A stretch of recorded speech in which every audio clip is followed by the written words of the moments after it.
Bienvenue sur Les Jongleuses, le podcast des femmes bien occupées qui jonglent entre le perso, le pro et tout le reste.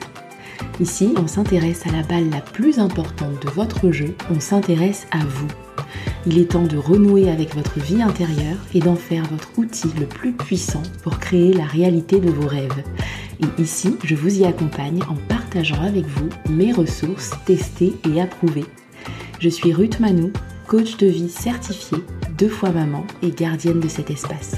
Abonnez-vous à la newsletter ou sur votre plateforme d'écoute préférée pour être notifié des nouvelles sorties. Et je compte sur vous pour partager largement autour de vous et pour laisser une pluie d'étoiles et de commentaires partout où c'est possible. Bonne écoute!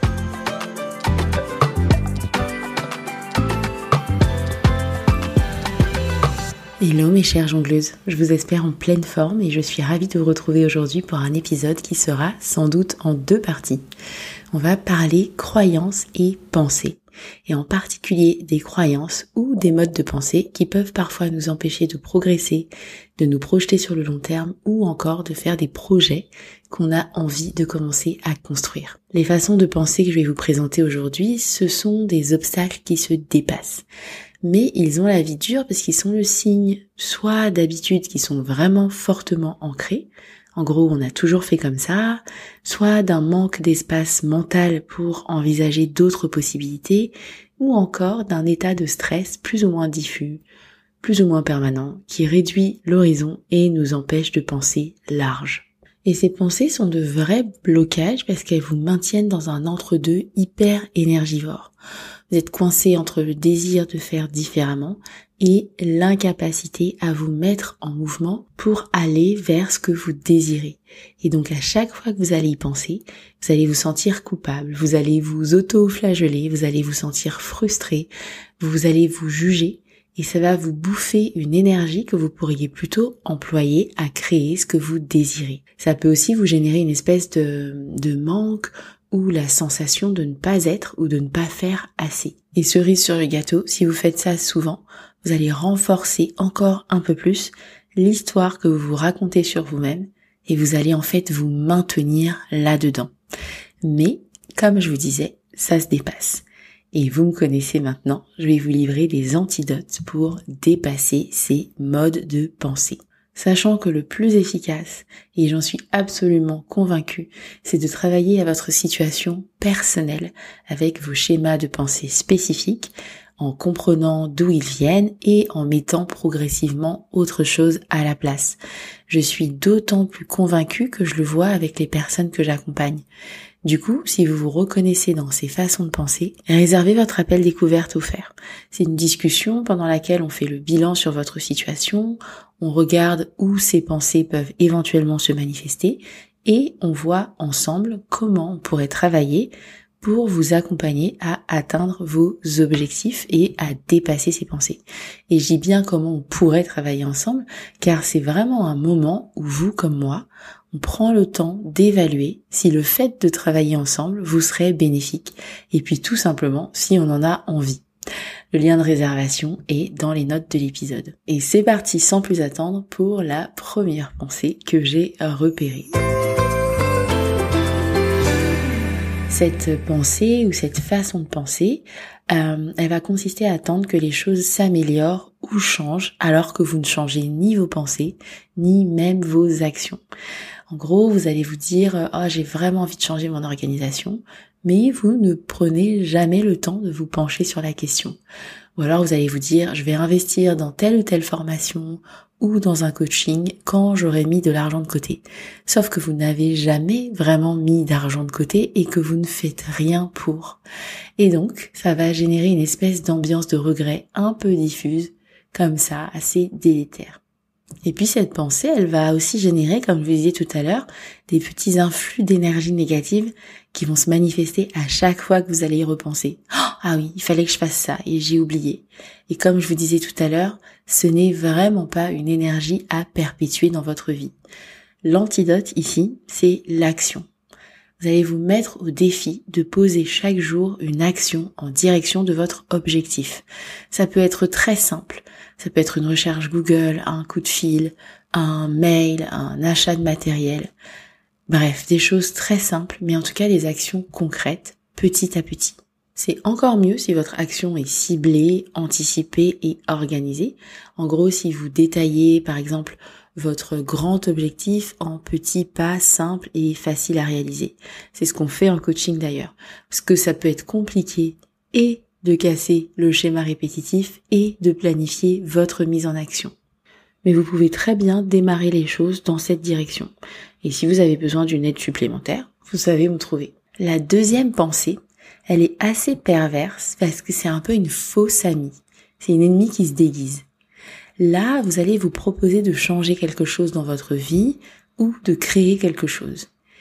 Et au lieu d'apporter de l'eau au moulin du, entre guillemets, c'est possible, vous allez sortir des phrases qui commencent assez bien en général, parce qu'elles montrent que vous vous connaissez, ce qui est toujours une bonne chose.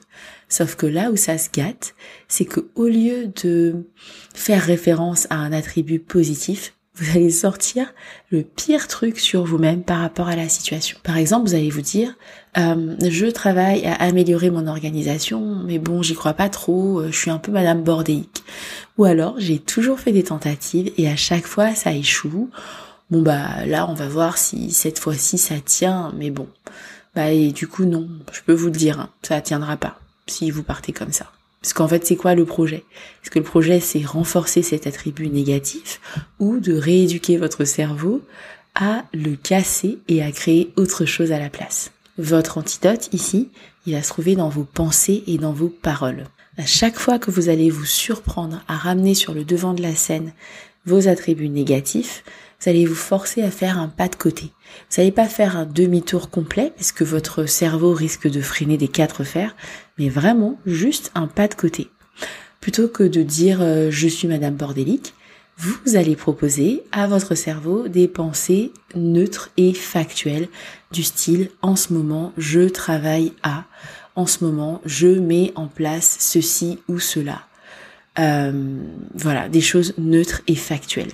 Et par exemple, si vous êtes en conversation avec quelqu'un, ça va ouvrir les discussions et vous donner des idées plutôt que de vous enfoncer et de vous maintenir dans ce récit négatif. Ça va donner l'opportunité à l'autre personne de vous donner des idées fraîches ou de vous partager son expérience. Et c'est cette même ouverture que ça va apporter dans votre esprit. Et puis en prime, pour chaque pensée qui vous dit que vous ne pouvez pas, vous pouvez donner comme mission à votre cerveau de vous fournir 2 preuves que vous pouvez ou que vous avez pu par le passé. La troisième et dernière pensée écueil pour cet épisode, ça va être attendre que les choses se calment pour commencer ou attendre le retour de la fameuse semaine normale. Le problème de cette façon de penser, c'est que vous risquez d'attendre longtemps et de ne jamais matérialiser vos projets ou vos envies. Typiquement, pour moi, le mois d'avril n'a ressemblé en rien à ce que j'avais anticipé. J'ai été beaucoup plus chargée que ce que j'avais prévu et malgré le fait que je sais très bien qu'il n'y a pas de semaine entre guillemets normale ou calme, je ziotais un peu sur la semaine qui va commencer là en me disant que ça allait être plus calme et que j'allais pouvoir faire plus de choses en mode travail hyper concentré et ininterrompu.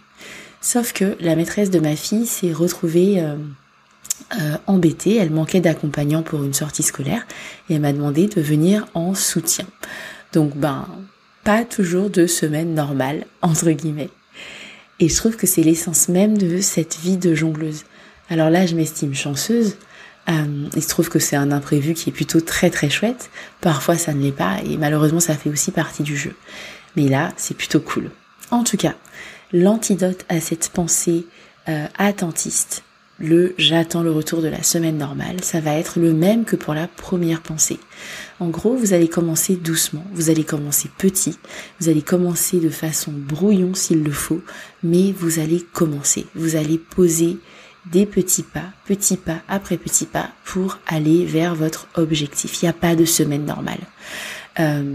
Donc une fois qu'on a intégré cette réalité-là, on pose des petites briques par petites briques. Et puis j'ai vraiment envie de vous inviter à savourer la moindre minute que vous investissez dans votre nouveau projet. Même si ce n'est pas une journée complète et ininterrompue, comme j'en rêve parfois, je ne vais pas vous mentir. Voilà pour les 3 premières pensées et leurs antidotes. J'espère qu'elles vous apporteront le coup de boost que vous recherchiez peut-être en lançant l'écoute de cet épisode. On se retrouve au prochain épisode pour découvrir leurs 3 sœurs ou bien avant en appel découverte. Je vous donne rendez-vous dans 2 semaines et d'ici là, prenez soin de vous.